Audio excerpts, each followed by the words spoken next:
How's it going, my people? This your boy Wired Up, and welcome to Wired Up TV. Hope everything is well with y'all.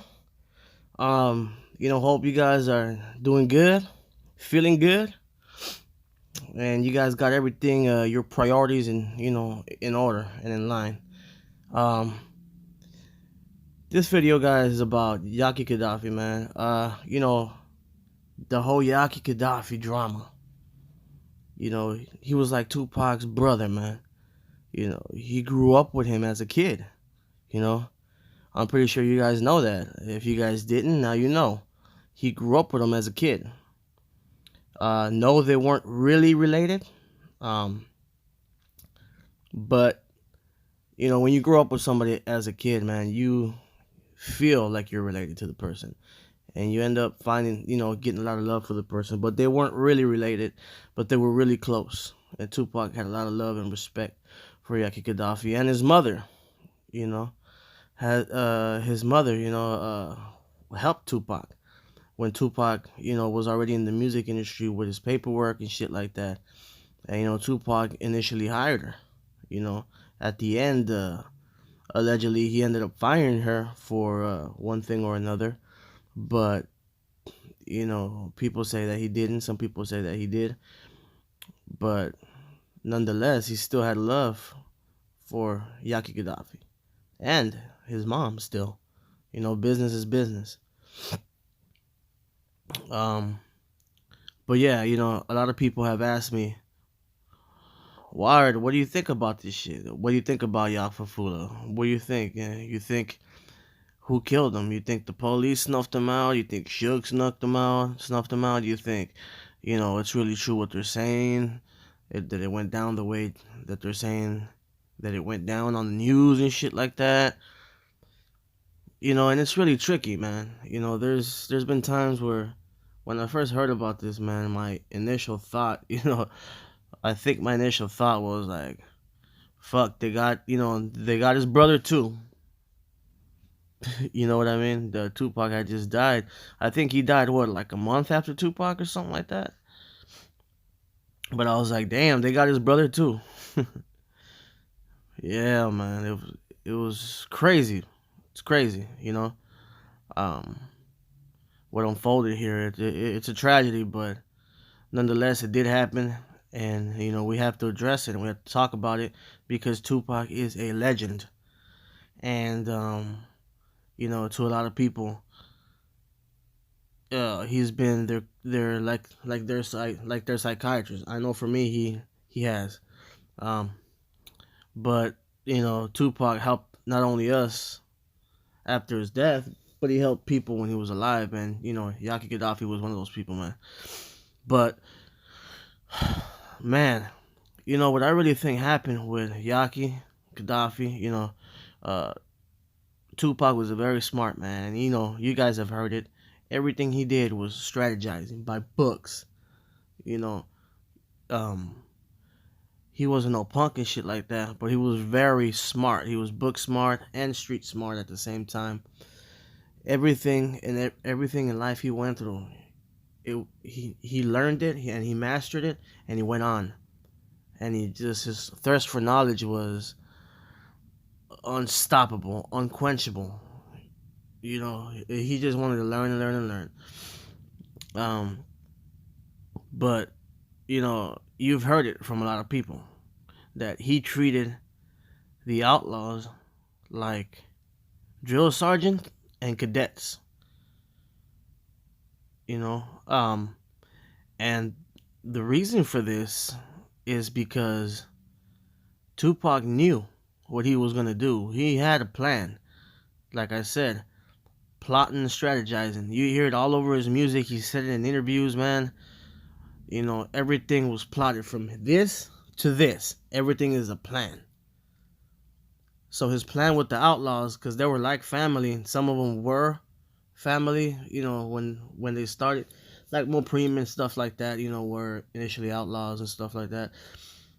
But he was testing them. He wanted an intelligent guy, a guy that was talented, hungry, smart, and vicious at the same time, and had honor and pride and defended himself.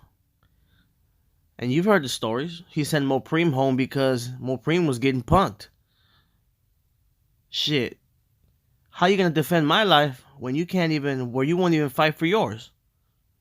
He didn't give a fuck whether it was family or nothing.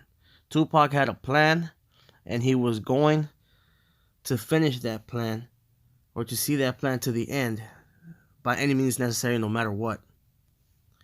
And I think he saw in Kadafi that he was the perfect person, the person he picked, basically. You know what I mean? To take with him in this trip he was gonna make, because Tupac knew he was gonna fake his death. He said it all over his music. He talked to people before he died about it.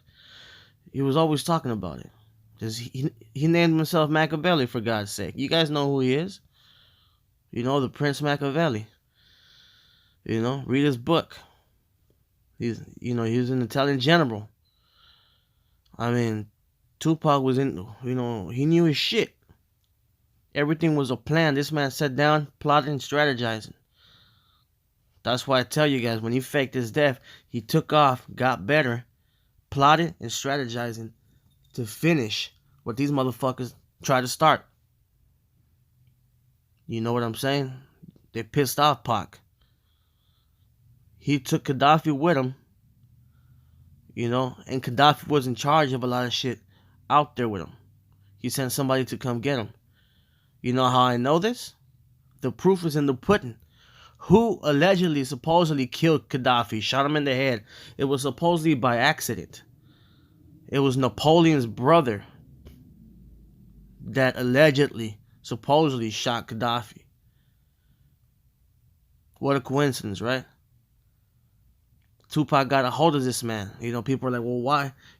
Tupac had a plan. The reason he did not take Idi Amin is because Idi Amin was getting the hots for Tupac's sister.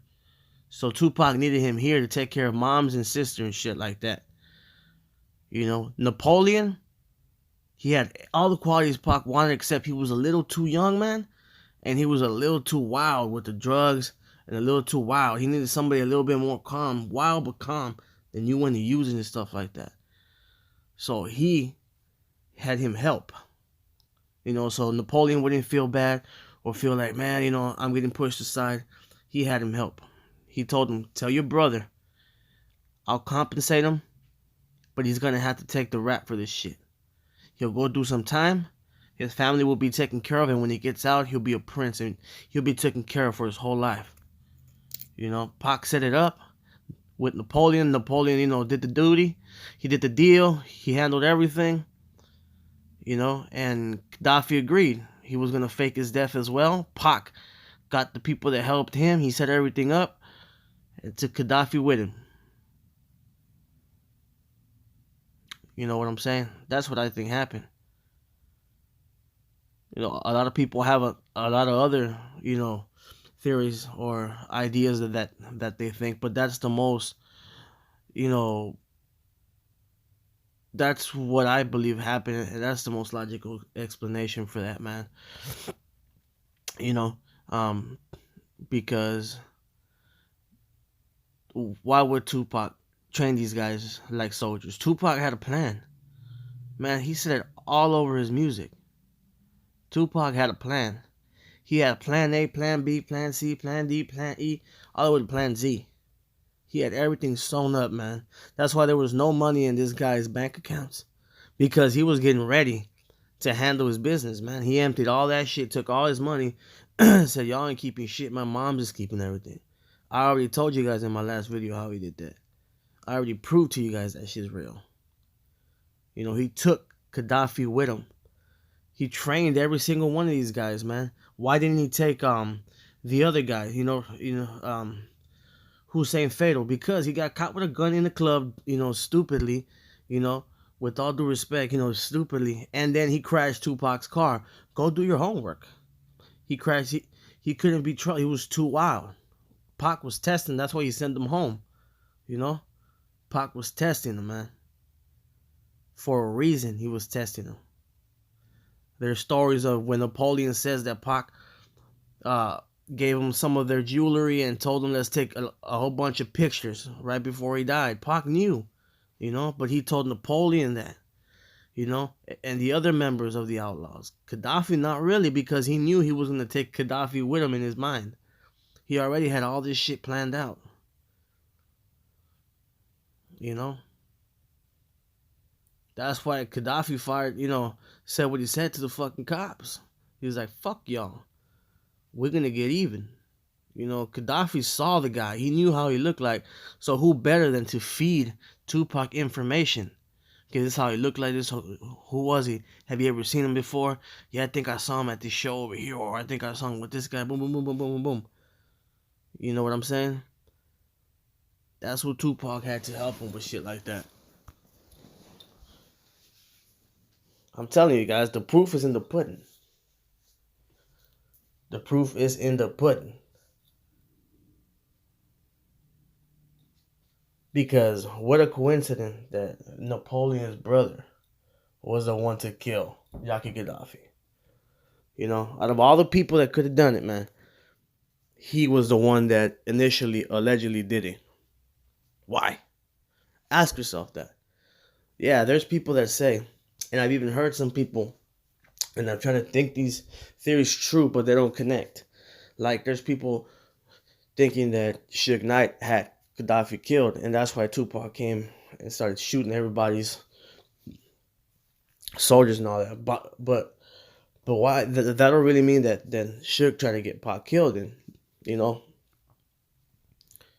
So that don't really connect, man. That don't really connect. And it was, and if that's true, then it'll be very interesting to look into that.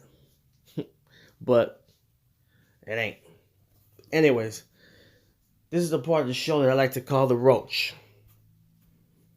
Why you call it the roach, Wired Up? You ever smoked a fucking fat ass motherfucking joint?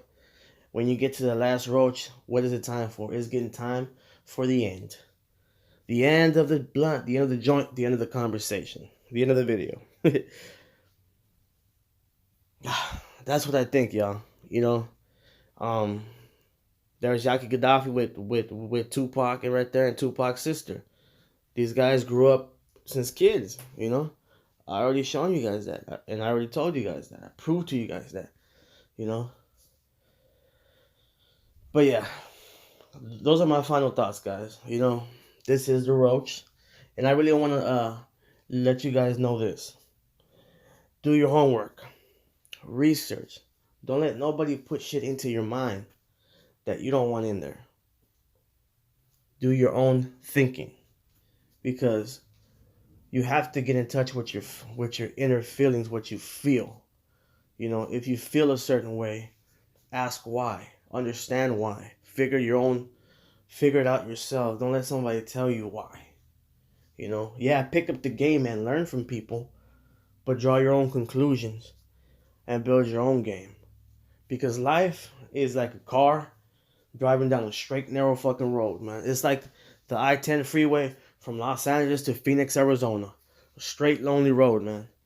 If you fall asleep and you turn that fucking steering wheel too much to the left, what's going to happen to the car? Is it's going to steer, you're going to crash, and it's going to fuck up your whole motherfucking thing. You're going to have to go over here and get your car towed. What if you break your leg? You're going to miss work. You're going to have to go to the doctor. You're going to have to make a claim. You're going to have to do all this shit. Keep the car straight. Keep the steering wheel straight. And keep your life straight, y'all. That was the Roach. This was Wired Up TV. And I'm your boy Wired Up. Y'all stay good, happy, and straight. Peace.